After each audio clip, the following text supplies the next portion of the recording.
Welcome back. Well, just after we went to air last night, Israel was at a standstill as Yarden Bibas said farewell to his wife Shiri and their two beautiful boys, Ariel and Kfir. The eulogy was unbearably heartbreaking and sad. Here was his message to his wife, Shiri. Shiri, I love you and will always love you. Shiri, you are everything to me. You are the best wife and mother there could be. It was in Hebrew, so of course that's a translation. He also talked about his first child, Ariel, who was just 4 when he was kidnapped. Ariel, you made me a father. You transformed us into a family. You taught me what truly matters in life and about responsibility. And then he finally paid respects to his baby Kfir, stolen at just 9 months old. Kfir, I didn't think our family could be more perfect, and then you came and made it even more perfect. All right, retired Israeli Major General Noam Tibon joins me now here in Australia. Welcome to the show. That was so hard to watch. It was unbearably sad. Yarden's story, the Bibas story, has really captured the hearts of all of Israel, and everyone came out or stopped what they were doing to watch their eulogy. It's a terrible story all over the world because, a regular family in their house, and October 7, their kibbutz was attacked. They were kidnapped. Shiri and the kids were killed by the animals of the Hamas, and Yarden really suffered many months. And I think the Israeli people were united behind this. But I want to remind, when we're talking right now, that the Israeli government abandoned them.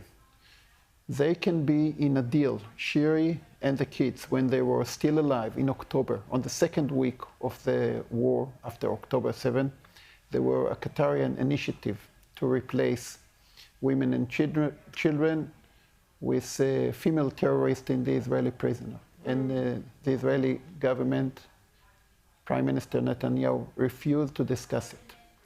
And that's why on that day I'm very angry on the Hamas. And this is something we will never, ever forgive about. Hamas cannot control Gaza, those animals. No. But yes, also the Israeli government. This abandoned, this is not the Israeli DNA. We are not leaving anyone behind us. Yeah, and there are still hostages remaining in Gaza. Just today we had 4 bodies, Israeli bodies, former hostages have been returned. One of them, it's Saki Yadan. His daughter, 18 years old, was murdered in their home. They were all held at gunpoint, then he was kidnapped. The family released some footage today. We'll just have a quick look at that. If we have that. A terrified family, held at gunpoint by Hamas.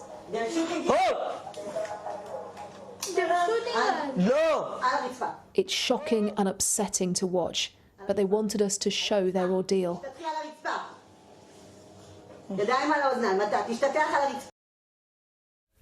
And just off screen from where that family were, the family of Saki Yadan, his 18-year-old daughter, lay already dead.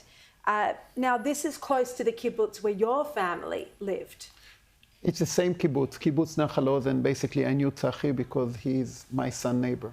And when I rushed on October 7 to rescue my family, unfortunately, we came because of the battles a little bit too late for Tzachi, but he left Israel alive, walking. And that's why it's so sad and we are so angry, because again, he should be back home alive. He was killed by Hamas, but again, he was abandoned by the Israeli government, and it took too long to bring them back home. And basically right now, the most important issue in Israel is to continue to phase B of this hostage deal. The second part of the hostage deal. Yeah, this is very important. And we are looking at Witkoff and to Netanyahu and said, don't stop now. First of all, bring all the hostages back home. This is the most important goal of the war. And then we will go to the second goal, which is to replace Hamas, because Hamas cannot control Gaza anymore. There are different views about whether that second deal should go ahead. There are different views in Israel at the moment. You know, some people, of course, are saying prioritise the hostages, get those remaining hostages who are alive home. But others are so angry at Hamas, and perhaps even Trump supports this view, perhaps, that Netanyahu, that Israel should go back in and defeat Hamas immediately.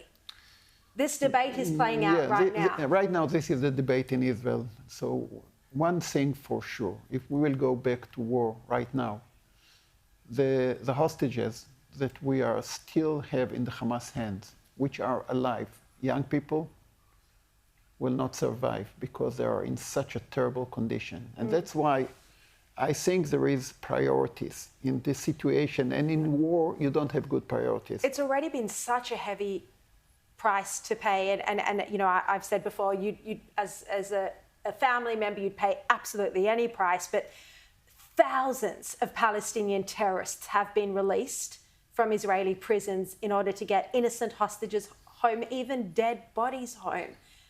You know, those terrorists could go on to cause untold carnage. You know, when I was in uniform years ago, I caught some of them. I know what kind of killers there are. But let's go back to Judaism and let's go back to our DNA as Israelis. We need to bring our brother and sister home, alive. This is an open wound.